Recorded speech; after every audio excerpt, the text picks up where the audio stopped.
Who were the most ruthless businessmen in history? What are examples of their ruthlessness?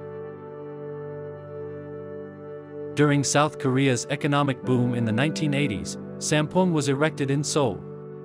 Originally planned to be an apartment complex, a new boss by the name of Lee Jun decided midway that he wanted it to become a shopping center instead. This required changes to the plans, most notably the removal of several support columns so that escalators could be installed. Due to serious constructional concerns, the construction company refused to carry out these changes, leading Lee to fire them and bringing in his own builders. His further demands meant there were other issues with the completed building too. There was no steel skeleton or crossbeams, which meant that load couldn't be transferred across floors. He also ordered the floor columns to be reduced to below the safe thickness, to maximize floor space, and had them spread further out, increasing the load on each, for the same reason. 3 air conditioning units weighing 15 tons each were installed on the roof, exceeding the load capacity by 4 times. Cracks in the building started to appear just a few short years after opening, after the air conditioning units were dragged across the roof, causing cracks. By April 1995, more cracks were beginning to appear on the 5th floor too.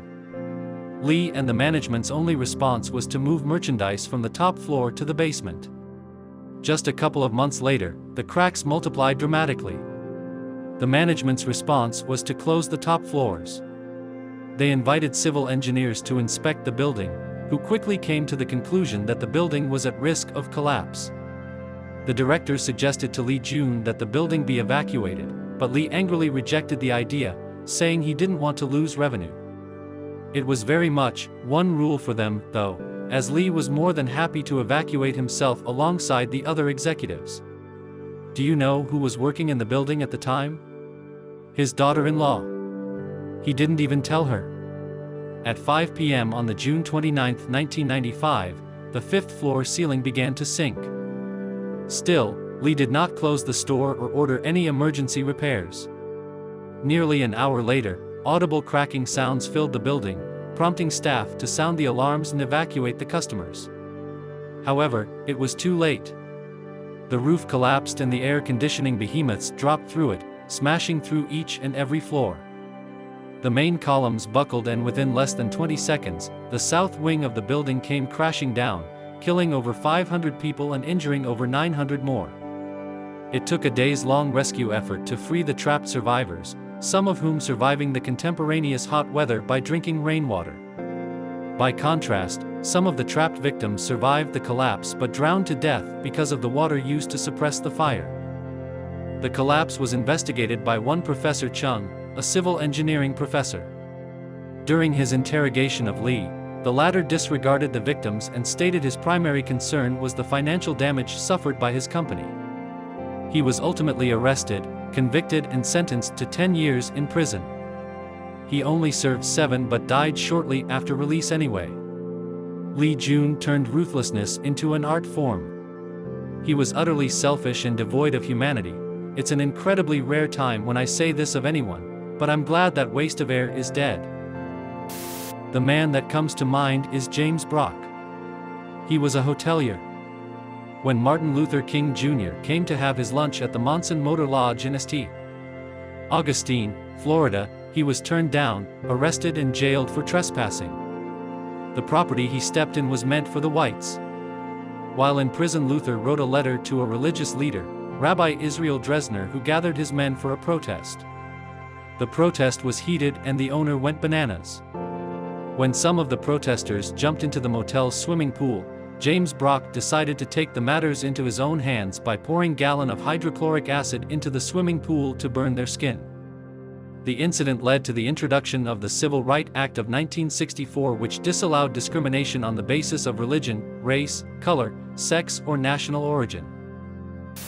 Outside of organized crime, few businessmen could keep pace with Rockefeller when it came to ruthlessness. How he came to be such a miserable excuse for a human being is complex. Perhaps it starts with having a notorious father, William Rockefeller, who was at one point literally a snake oil salesman. Or perhaps it was angst over his father's bigamy or having to relocate as a teenager to avoid dad's indictment on rape charges. However, he came to be the quintessential Scrooge character, he played the part with a thoroughness that Dickens would have appreciated had Rockefeller been fictional. In spite of being the second wealthiest man in history, he famously lived well beneath his means and kept handwritten ledgers of personal expenses up until his death. In business, he was as relentless toward competition as he was toward his own happiness. Rockefeller is quoted as once saying, "Competition is sin." He certainly did his best to eliminate this particular sin. This is the man that created the modern concept of monopoly. In United States law still bears marks from the battle to disassemble his creation, Standard Oil. He was most famous for the dirty tactic of making secret deals with the railroads that allowed Standard to ship its product at a lower effective rate than his takeover targets. But there is virtually no underhanded device that Rockefeller did not employ in the service of crushing the sin of competition. Standard would go so far as to buy all of the local barrels so as to prevent competitors from being able to store their product. And when all else failed, Standard would price oil as low as necessary to drive the smaller refiners out of business or coerce them into agreeing to be purchased by Rockefeller. Many modern biographers often have a more moderate take on Rockefeller. Late in life, he had his own Scrooge-like conversion as he tried to escape his sobriquet of the most hated man in America through philanthropy. But it is hard to forget the serious young businessman who found competition sinful and was willing to use bribery and coercion to build his empire. Hopefully, somewhere between his profligate crushing of competition and his conversion to the endower of universities and hospitals, he found what he needed to rest in peace. Bill Gates is a well-known humanitarian and philanthropist. How could he be a ruthless businessman? Have you heard of digital research? Well, if you have not, that's because they were destroyed using not exactly legal practices, like planting code in Windows 3.1 that threw errors on DOS. But that's just one of extreme examples that came out to light thanks to subsequent lawsuits that took years or even decades. During 90s, Microsoft disposed of 4 out of 10 largest software companies. DR mentioned above was largest operating system company, Lotus was leading spreadsheets, and WordPerfect text processor market, and each of them was larger than Microsoft at the time. Yet somehow all of them failed to adopt their DOS products to Windows. That was back with Windows 3, that run on top of DOS. There was also Windows NT, based not on DOS, but on VMS kernel, SGI graphics, HPFS file system, and so on. Wait, what's a VMS, says you? Digital Equipment Corporation was the leading manufacturer of mini computers, like one that didn't have a microprocessor, but 3 chips for CPU. And operating systems for these. Microsoft bought their kernel developer lead, who came over with DEC kernel source, allegedly. The lawsuit ended up with settlement that allowed DEC to run Windows on their 64-bit microcomputers for a decade or so, and Microsoft to keep their kernel developer and his knowledge.